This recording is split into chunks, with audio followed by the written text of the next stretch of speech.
Hi, Paul Sackett, Good News Planet. I'm speaking to Dianna Grisanti. Hi, Donna. How are you? I'm good. How are you, Paul? Okay, good. Paths of Promise. Okay. It's a book. It's a nice book. It's a big book right here in front of me. And it's. I wrote a bigger one. Oh, you wrote a bigger one after this book? No, I wrote a bigger one before this book. Oh, is that right? Yes, Wandering Hearts, 641 pages. That would take me 6 lifetimes to do. What was the first one about?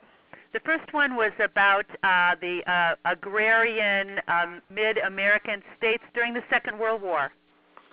Aha. You're saying those farmer-type people? Yes, absolutely, Paul. Uh-huh. We still have farmers, don't we? Yes, we do. Many of them, but it seems from reports that they're disappearing rapidly. Well, what are we going to eat?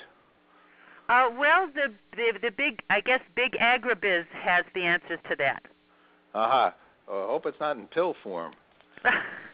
That would definitely be very quick, but it would kind of hurt a tableside conversation. Somebody hands you a plate. There's the red. Here's the green. Here's the 3 pills. Oh, wait a minute. Right? The red one bounced off. Okay, get back here. That was the former sweet potato. I guess so. All right. Now, Paths of Promise. Tell us a little bit about that. Paths of Promise is a book dedicated to the modern civil rights movement. The heroine is Ruth Ewell, and she's the bridge character at college age between Ellie, who was born in Alabama and suffered the problems of being a black in the South at the time of her from the 30s through the 50s when they meet, and Norma, who is a white journalism student. Okay. How are we doing with this area of what do we call this? Civil rights. Civil rights. Equality. Okay. Yeah. How are we doing with that? How do you think we're doing? Do you think we're doing better? I mean, in some ways, yes. In other ways, no. With the breakdown in society of the nuclear family, with the imprisonment of many of our black men citizens, and a single mothers, not good in that areas. In other areas, the ascension of black men and women in professional ranks, I think we can say has been a great success. Mm-hmm. Okay. Well, Brown versus Board of Education, right? That's the historic government. Yes. That would yes.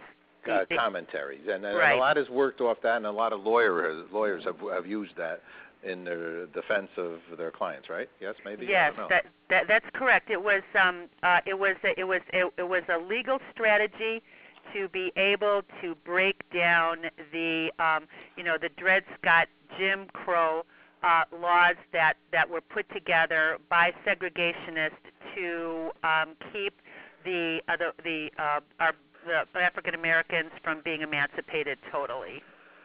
Okay. So what can we learn from your book? Well, you can learn about the discrimination that plagued our country for Black Americans until the 1960s. We can learn about how the African American churches and African American professionals kept this from becoming an internal racial civil war. In trying to obtain, the rights that they should have gotten with the Emancipation Proclamation, and the strength of the human spirit. All right, that's all positive, and you're a very good writer. Well, I like the way you're very. Ruth heard Mrs. St. James mentioned many times of late, people who are touched by scandals should leave the neighborhood. If what Sylvie was saying was true, and the truth go out. Ruth hands shook on the drive to the restaurant. What would and this is in italics, what would these unsavory facts mean for her and Devin? What does that mean? What is all that? What's going on? Well, society. Well, societies and groups, have their own, rules and mores, and black society especially wanted to show themselves to be the fine and upstanding and equals of white citizens. So Ruth had her a friend was a gossip and an arbiter of within a powerful arbiter within the group, and Ruth had been involved in an unfortunate situation where a pregnant woman and her child died when a white sheriff took law into his own hands, and her friend went into labor and lost the baby. Sure. Now the gossip wanted to turn all of that against Ruth for her own benefit, and that's what Ruth was concerned about. She knew that she had nothing to do with the situation and tried to get help for her friend who was in labor. The outcome was tragic, but she had done her best. Do you think, and we're good news here, right? That's right. The mantra of our yes. our business is to promote good news, positive content, right. and positive life. The first one being that the good news is that we got up. Second one is that we're all in this together. Okay, yes. All we are is what we are for each other, and so on yes. and so forth. Well, every once in a while, I guess each of us in our own way get a hit here by doing good. I learned this actually only later in life, thank God. By doing good, it might be bad, or it might end up bad, and so on and so forth. But with that comment, I still say, all right, it was bad, but I'm still here, and right. I still want to do good. At yes. least what I think is good. But not everybody thinks what you are doing is good, because it might not be good for them, right? So how do we deal with that dilemma?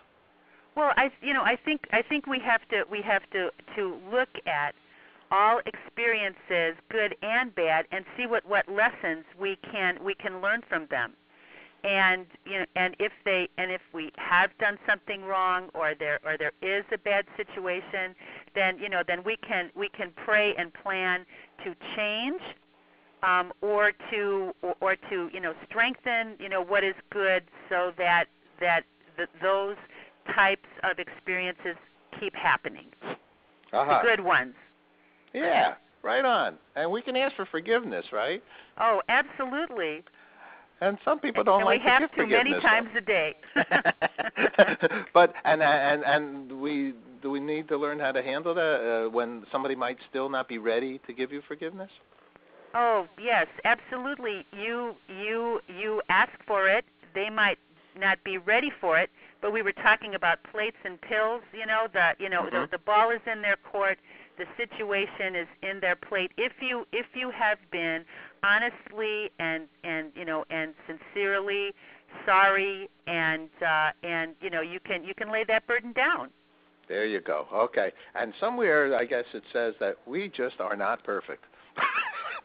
I think, a lot of places, and I absolutely agree to that 100%. We are not perfect. All right, we're just human beings, B-E-A-N-S. Yes. Well, the path's a promise. Obviously, you have a good sense of humor and a good brain, and thank you so much for the compliments. A good heart, and let me ask last question. And so, sure. Well, first, a couple things. Well, do you have a website where people can see a little more about your work? Yes, that would be my Facebook page at Dianna Grisanti, and you can also look at the book and reviews at Amazon.com, and just type in Dianna Grisanti, Grisanti. Aha! An uplifting story of personal sacrifice and historical significance, says Kirkus. And Kirkus, whoever that Kirkus is big time. So yes, congratulations. Kirkus Reviews is big time. Thank you. Last question. What's good news for you, Donna?